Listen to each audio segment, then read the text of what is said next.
Today we're talking about victims, and I'd like to start out by reading you guys this poem by Valerie Cox. You may have heard it before. It's fantastic. A woman was waiting at an airport one night with several long hours before her flight. She hunted for a book in the airport shops, bought a bag of cookies, and found a place to drop. She was engrossed in her book, but happened to see that the man sitting beside her, as bold as could be, grabbed a cookie or two from the bag in between, which she tried to ignore to avoid a scene.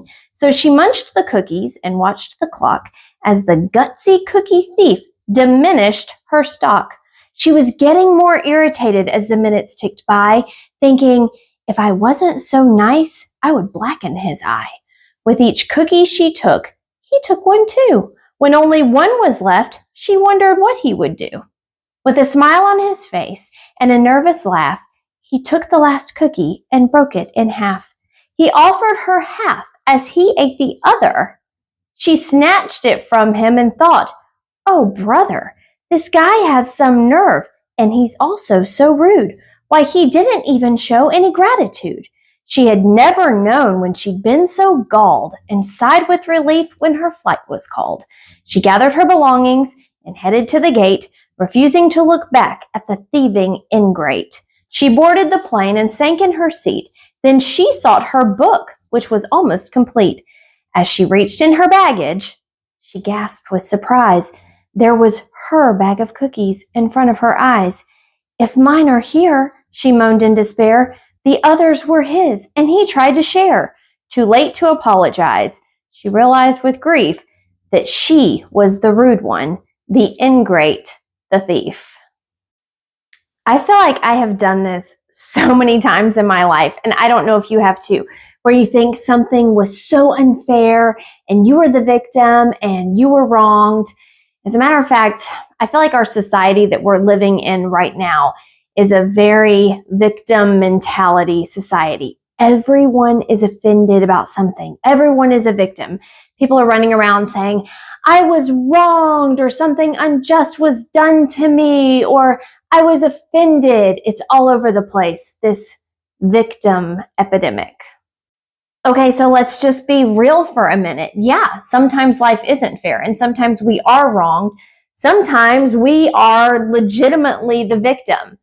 So when does it become a bad thing? When is it okay to be a victim, and when does it become wrong?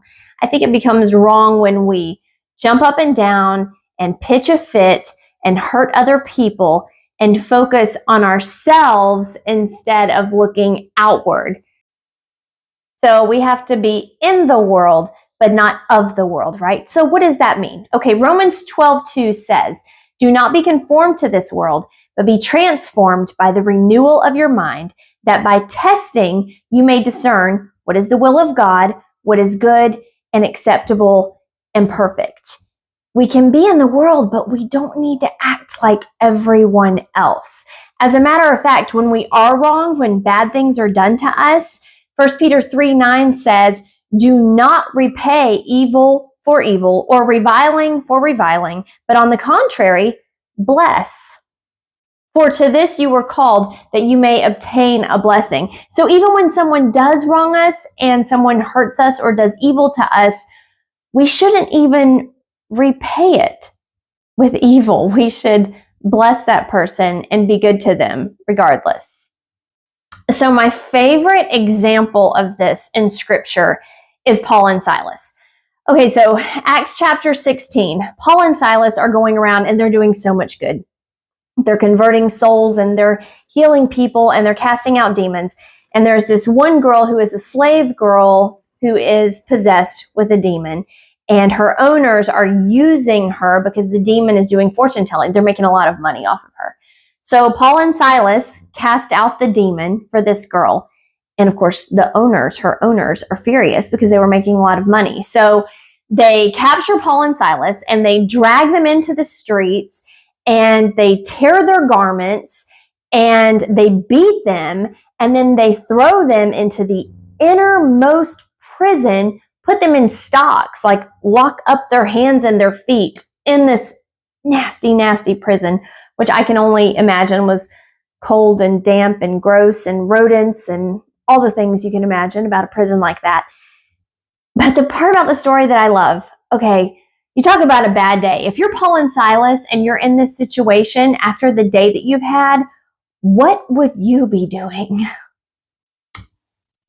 I know myself, and I'm thinking in this situation, I would probably be griping. I would be angry, hateful. Actually, I would probably be just bawling, sobbing, like, we're gonna die. Why did I decide to do this? Like, just devastated. But in Acts 16:25, it says, about midnight, Paul and Silas were praying and singing hymns to God, and the prisoners were listening to them. Now, right after this, there's an earthquake, and all of the bonds are loosened, and they are set free, and they end up saving the jailer's life and then converting him. That's the rest of the story. But I don't even want to focus on the rest of the story right now. I want to focus on verse 25 when they are singing and praying at midnight. If there was ever anyone who had the right to have a victim mentality, to scream and gripe and whine, I'm going to go ahead and hand it to Paul and Silas right here. Like, I would think that they could gripe and whine right now, but instead they are praising God. So it poses the question, us today, what do we go through on a daily basis that we could possibly whine and gripe about?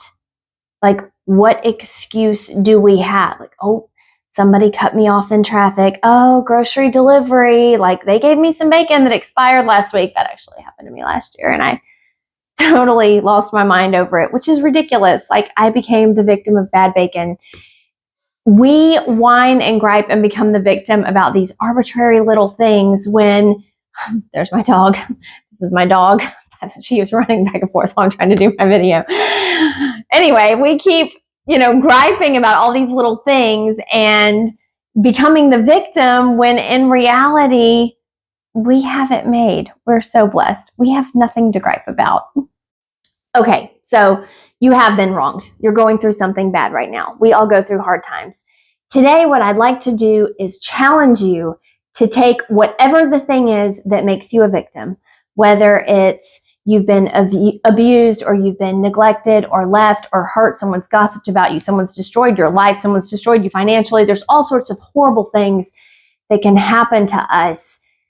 But when we take the nasty things that we go through and we try to find a way to use those for good, it not only blesses us so much more than the griping does, but I think it also heals us faster. And on that note, one quick verse I want to leave you guys with today. Philippians chapter 4, verse 11, Paul says, "Not that I am speaking of being in need, for I have learned in whatever situation I am to be content." Let's be content. Go out, be a light, do something amazing today. Thanks for joining me.